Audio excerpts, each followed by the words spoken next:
Welcome to Big Blues Exploration. Today you join me from Les Arcs and La Plagne, together known as Paradise Ski in France. So Les Arcs is made up of multiple areas like Les Arcs 1950, Les Arcs 1000, Les Arcs 1800 and Les Arcs 1600. You get there by taking the funicular from Bourges Saint-Maurice to Les Arcs 1600 before moving out to the other places on the list. You've also got Valandry and Villenroger,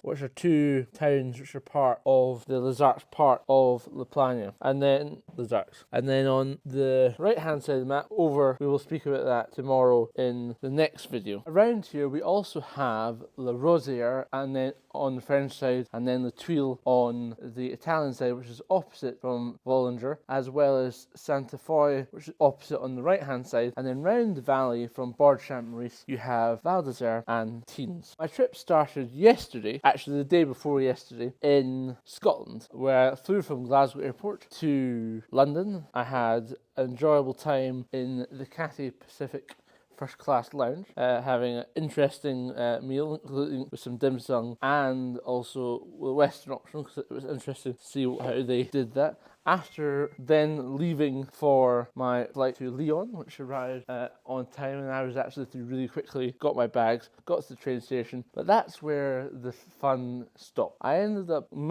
getting on a train, the wrong train, because my train had been delayed and they kept switching around which train was coming. So by the time I realised we'd passed the station, so by the time I got off and then got back, I only managed to get as far as Grenoble, even though I was heading for Chambéry. So what happened was I ended up spending about 4.5 hours outside the railway station. Well, 3.5 hours. I went to the bar between 1 and 4:30 before the station opened, so I could get my train and then get 4 or so hours sleep at the hotel which I had booked in Chambéry. The other issue was that some scumbag stole my wallet from the train, so obviously had to go report that to the police and then try and work out how I was going to get my cards here. Luckily, Apple Pay comes to the rescue. Trying to get cash is a bit more of a difficult story, but I'm trying. Hopefully we'll get there eventually. 4 o'clock yesterday, I managed to finally get to Bourges Saint-Maurice, and one of the first things I did was go to the public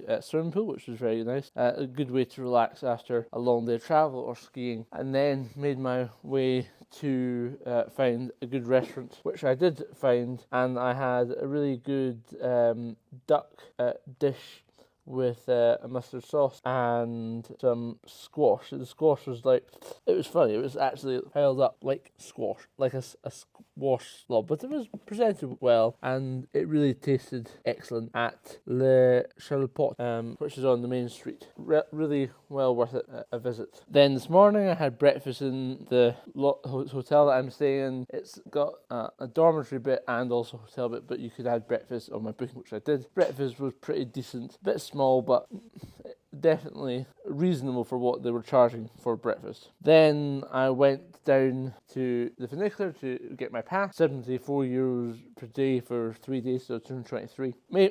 Then made my way up to the mountain, and then found out that actually for early January, mid-January, it's actually quite busy up here. And I spent 30 minutes trying to get up because there was a queue. I got up there and found out there's only one run that was open, and it was for experts like me or advanced skiers, making it very difficult for most, and that was why people were coming back down on the lift and therefore slowing the progress. So people going up who didn't actually need to be up there.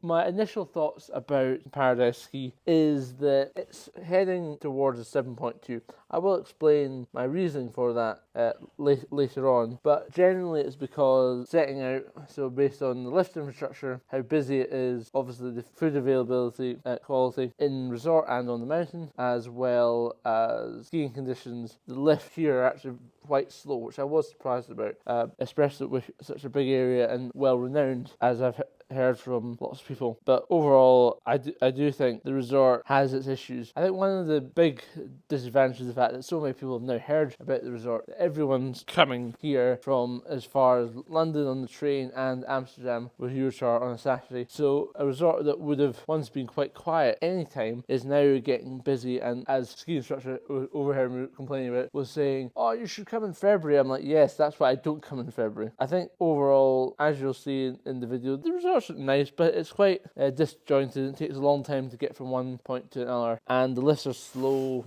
because obviously they focus on capacity rather than speed. So I'll leave you now to watch the rest of the footage from Les Arcs, and I'll be back with La Plagne in about 3 or 4 days time. So this year I'm going to be doing about 100 odd videos. The releases on Wednesday and then on Saturday. Okay, thank you very much, ladies and gentlemen, for watching another Big Blues exploration. Please share, like, subscribe, and stay tuned for what's to come in the coming weeks and months. Thank you.